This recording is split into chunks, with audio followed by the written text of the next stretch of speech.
To be perfectly honest. In terms of, we spoke in the last interview at the end of the previous event in Riga, how this tournament has created stars. Usyk, and then we were talking about Josh Taylor a minute ago, and lo and behold, he's gone and signed with ESPN, and he's got a undisputed fight set up with Ramirez, etc. First of all, your opinion on Josh Taylor signing with Top Rank. What were your opinions on that? And how far do you think he can go? Let me answer the question back to front, sort of. Yeah, sure. First of all, I got recently a mail from a conversation I had with Dan Raphael, one of the most respected US journalists. Sometimes one of the most controversial ones as well, but Dan has been around the game for a long, long time, and he made one super valid point. He said, look at the things that these guys have gone on to do.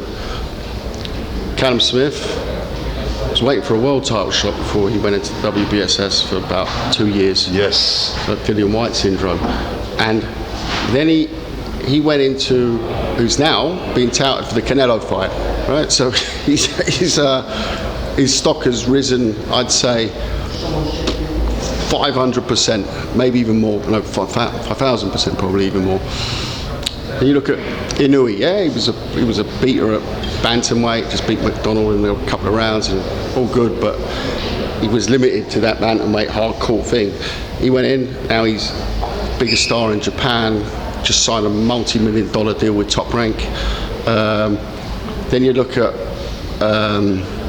Usyk. He went out tournament. He went into the tournament, yes, as a Ukrainian gold medalist and world champion. But there's enough of those around, eh?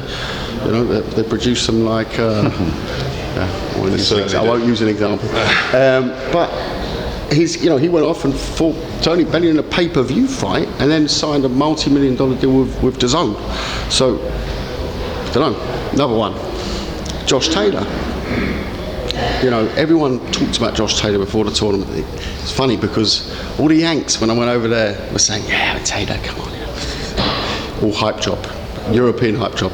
The Europeans were saying Progress is a hype job. We found out in the final that neither's a hype job. Both are absolute stellar, world class. For me, top 10 pound for pounders. We were going to say, oh, it can't be both top 10 pound for pounders. You're nuts. But those guys will both be in the top 10 for pound for pounders. If they're in your top 10 now or later, both will be. Amazing athletes. Josh Taylor signing with Top Rank. You just see the logical progression of what happens, you know, with Inoue. I know he's got contractual things that are going on in the background, but ultimately he showed in that, not only in the final, but for me in the semi-final as well. First of all, in the quarterfinal, he wiped out Ryan Martin, who was being hyped as this undefeated American coming into the tournament. A lot of writers were really writing him up. It was, you know, it was over. It didn't land a bit of leather on him. You know, it was incredible. The Tartan Tornado, out the building. Semi-final, Baranchik, proper good fighter, power puncher, quite one-dimensional, but he went to war with Taylor. Taylor showed he can stand and fight throwback style, you know, and he almost finished him. Great fight, went into the final. Then when you think, okay, these are tough fights stacking up now, and it's a big stage, will he deliver now on that big stage in London? Don't need to tell you, anyone who's a Scotsman, London isn't a home fight. Yeah.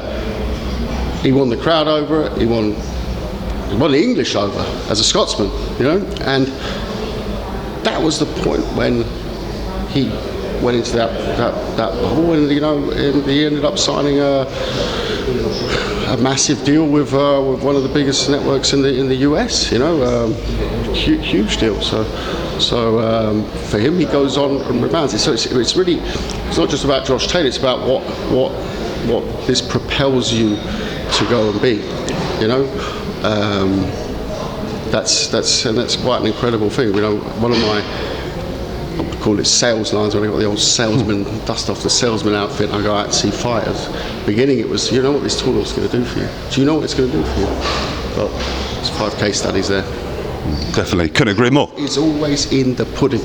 Definitely, Kalle. In terms of undercard for this show. What do we think? Is it local things, or is it yet to be determined? There could be because there's obviously a big Russian community in Latvia as well. So, are you looking at those sorts of things? I know you work closely with the Russian boxing board. Yeah, no, I mean we work very closely with the Russians. We work closely with everyone, to be honest. It's a Riga card, yeah. So it's going to have a local flair to it. Yeah, we'll have a local flair to it. That's the way we will build up the evening. In terms of the production, there'll be a few surprises because we're already planning now for season 3, certain test runs, and there's a few elements that we're probably going to bring in for the final. So, we've looked at setups. We're obviously famous from the first couple of years with our round lights. But I've looked around now, I can't remember what networks, I'm not going to name and shame anyone, we might end up working with them one day, but a lot of networks have taken those round lights, maybe not the setup, but so we talked to our production company. I can't remember which one it is now. Yeah, someone said, and I think you put on the tweet, it's your that's my rig. And I think our team, and we've got this amazing team at WBSS, which a lot of the guys and girls don't come from boxing. They come from, we've got people, one of our main shareholders is an entertainment company, film production house. So we're going to go and probably try a few things here. You might even see a square setup, but with an edge. We're always going to do things with an edge, because I think the fact that major networks have copied our circular is once again a show that we're doing the right thing in the sport. We're pioneering, and I always like to be the one that people copy. So we've done that, and we've done a great job on that, and we've got a great team who's been super creative again. It's fair to say it's always evolving. The world was. Take me credit on that. That's our production guys, and they're second to none. Fantastic. Talking about season 3, I'm excited about it already. Obviously, you said you've been doing some work. Standard answer on weight classes. Looking at the super flies, middleweights are good. Super middleweights. Again, yeah, super middleweight again. It's been a year now, hasn't it? So season 1. What about light middleweight? Super welters, Obviously, I don't know. It just came into my head last night. Actually, we've got. We've got a lot of guys I've seen recently, also coming through at super welter, which I quite fancy. It's a good one. Yeah, but middle super welter. You go catch weight. Yeah. So it's not necessarily to stick to classic weights. Maybe we'll even see in season 3 that we mix and match a little bit and get a weight where people are comfortable. For me, it's key to get those 4 names in, whether they're champions, not champions. We talked about that before. Great if they are, but it's the names to beat in the weight class. Yeah. Go back to my Tyson Fury example. Not a world champion on paper, but we all know he's in that status. So 4 of those, and 4 the wolf pack, the hunting pack. Not necessarily the young ones only, because you sometimes got Donaire. Donaire, it's amazing. Donaire, everyone said to me, come on, you should have taken this guy, you should have taken that guy. Donaire, he can't even make weight. I remember being it was early morning in Miami. We just done the Orlando show last year in the quarterfinals, and then we had the quarterfinals coming up, and I was in the gym in Miami early morning, and I getting calls from Eddie, from Joe Gallagher, and everyone was calling me, and they were asked because they had the reserve, Paul Butler. I said, we've seen pictures. Donaire's in Disney World. He's fighting in 2 weeks. I said, I don't know what you're talking about. I said, remember, it's an old picture. No, he's time stamped. He's definitely. And I said, no. I said, no. I said, I don't know. So if he's not, doesn't make weight, that's what we got reserve, yeah? So I got to Glasgow thinking, he's getting it. He's not the youngest, yeah, and everyone's saying he can't make weight. He's thinking I'm going to have to really eat humble pie here. He turned up fitter than he's ever been, stronger than he's ever been, better at that weight in terms of being, I use the word healthy because they should all be healthy, but looking good at the weight. Yeah, he was fine. He was sipping water before he got on the scale. You know, that's unheard of at that weight. Yeah, and you know, he showed it in the final. So, you know, I'm just gonna do that for a second. You know. Yeah.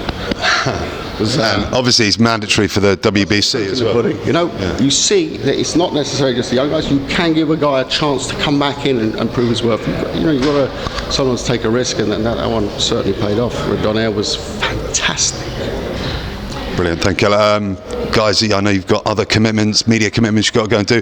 Quickly, when would be the start of season 3, like roughly sort of period? We're working, the biggest thing is not the weight classes actually at the moment. I've talked about the production, so it's production, the weight classes, but I'm quite far already. But it's mainly the timeline, and that's what we're trying to work out at the moment. We've got a year where we've got a few other major sporting events going on over the summer. The logical thing would be to start during the summer, but the logical thing that wouldn't work in boxing really. So we're just working out at the moment with the commercial partners. Hopefully in Fight Week I'll have much more info for you. Fantastic. Thank you so much for speaking to Seconds Out, Kalle, and great to see you again. See you Fight Week. Over and out.